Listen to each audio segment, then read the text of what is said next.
जय हिंद बच्चों। मेरे इस YouTube चैनल एसकेएस क्लासेस में आप सबका स्वागत है। आज हम 8वीं कक्षा का त्रयोदशः पाठः यानी 13वां पाठ क्षितौ राजते भारत स्वर्ण भूमि कहता है कि भारत की स्वर्णमयी भूमि पृथ्वी पर सुशोभित होती है। तो आइए पहले पाठ के विषय में जानते हैं। यह जो पाठ है डॉक्टर कृष्णचंद्र त्रिपाठी द्वारा रचित है, जिसमें भारत के गौरव का गुणगान है। इसमें देश की खाद्यान्न संपन्नता, कलानुराग, प्राविधिक प्रवीणता, वन एवं सामरिक शक्ति की महनीयता को दर्शाया गया है। प्राचीन परंपरा, संस्कृति, आधुनिक मिसाइल क्षमता एवं परमाणु शक्ति संपन्नता के गीत द्वारा कवि ने देश की सामर्थ्य शक्ति का वर्णन किया है। छात्र संस्कृत के इन श्लोकों का सस्वर गायन कर सकते हैं और देश के गौरव को महसूस करें। इसी उद्देश्य से इन श्लोकों को यहाँ संकलित किया गया है। तो आइए इनकी हिंदी व्याख्या देखते हैं। पहला श्लोक है सुपूर्णम सदैव खाद्यान्न भाण्डम नदीनाम जलम यत्र पीयूस्तुल्यम इयम स्वर्णवद भाति सस्यैर्धरेयम क्षितौ राजते भारत स्वर्ण भूमि। तो कहता है कि सदैव, यहां पर सदैव हमेशा खाद्यान्न भाण्डम, खाद्यान्न खाने योग्य अन्न के भंडार, यहां जहां खाने योग्य अन्न के भंडार हमेशा भरे हुए रहते हैं। भाण्डम भंडार, जहां खाने योग्य अन्न के भंडार हमेशा भरे हुए रहते हैं। नदी नाम जलम, नदियों का जल जहां पेयुस्तुल्यम अमृत के समान है।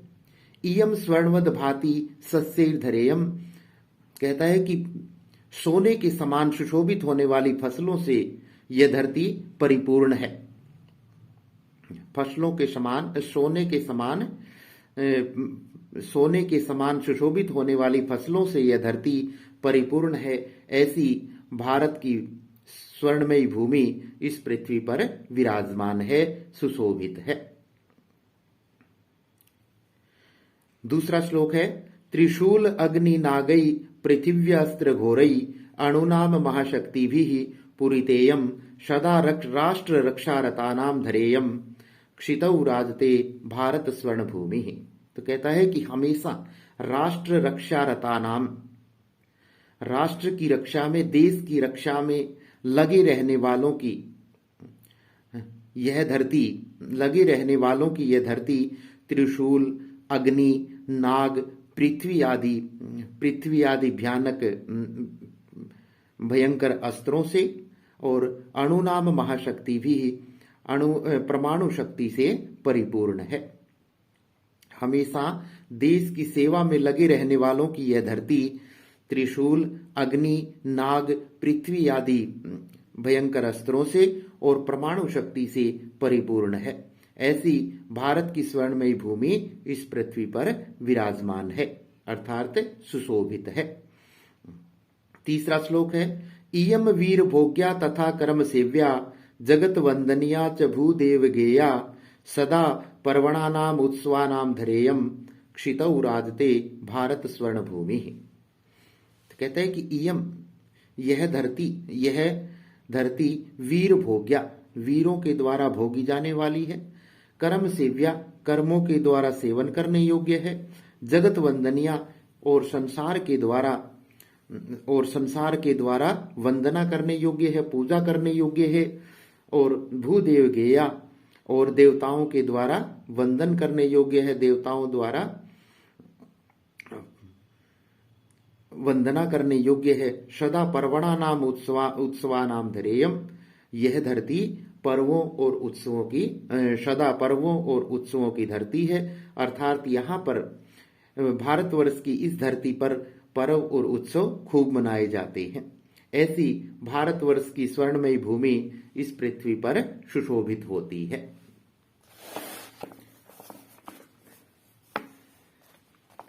चौथा श्लोक है इयम ज्ञानीनाम चैव वैज्ञानिकानाम विपस्थित जनानामियम संस्कृतानां बहुनां मतानां जनानां धरेयम क्षितौ राजते भारत स्वर्ण भूमि। कहते हैं कि इयम ज्ञानी नाम, यह ज्ञानियों की, वैज्ञानिकों की, विपस्थित जनानाम विद्वान लोगों की, संस्कृता नाम और सभ्य लोगों की धरती है। यह ज्ञानियों, वैज्ञानिकों, विद्वज्जनों और सभ्य लोगों की धरती है। बहुनाम मतानाम जनानाम धरेयम, और बहुत से मतों के, बहुत से विचारों वाले लोगों की यह धरती है। ऐसी भारतवर्ष की स्वर्णमयी भूमि इस पृथ्वी पर विराजमान है, अर्थात सुशोभित है। इयम 5वां श्लोक है। इयम शिल्पीनाम यंत्र विद्याधराणाम भिषक शास्त्रीणाम भूप्रबंधे युतानाम नटानाम नटीनाम कवीनाम धरेयम क्षितौ राजते भारत स्वर्ण भूमि। तो कहता है कि यह शिल्पकारों की, यंत्र विद्याधराणाम, यंत्र विद्या को धारण करने वालों की, भिषक शास्त्री नाम, चिकित्सकों की, और भूप्रबंध में लगे हुए लोगों की भूमि है। यह शिल्पकारों, यंत्र विद्या को जानने वालों, चिकित्सकों और भूमि प्रबंधन में लगे हुए लोगों की भूमि है। नटानाम नटीनाम, अभिनेता अभिनेत्रियों और कवियों की यह धरती है। ऐसी भारत की स्वर्णमयी भूमि इस पृथ्वी पर विराजमान है, अर्थात सुशोभित है। 6ठा श्लोक है। वने दिग्गजानाम तथा केसरीनाम तटीनाम इयम वर्तते भूधराणाम। कहता है कि यह वन में बड़े बड़े हाथियों और सिंहों की धरती, नदियों और पर्वतों से परिपूर्ण है।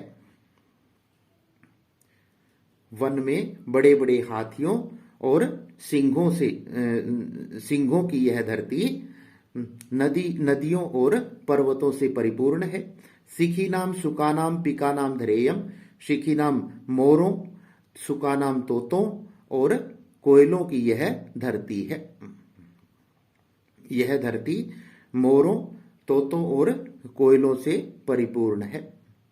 क्षितौ राजते, ऐसी भारतवर्ष की स्वर्णमयी भूमि इस पृथ्वी पर सुशोभित होती है।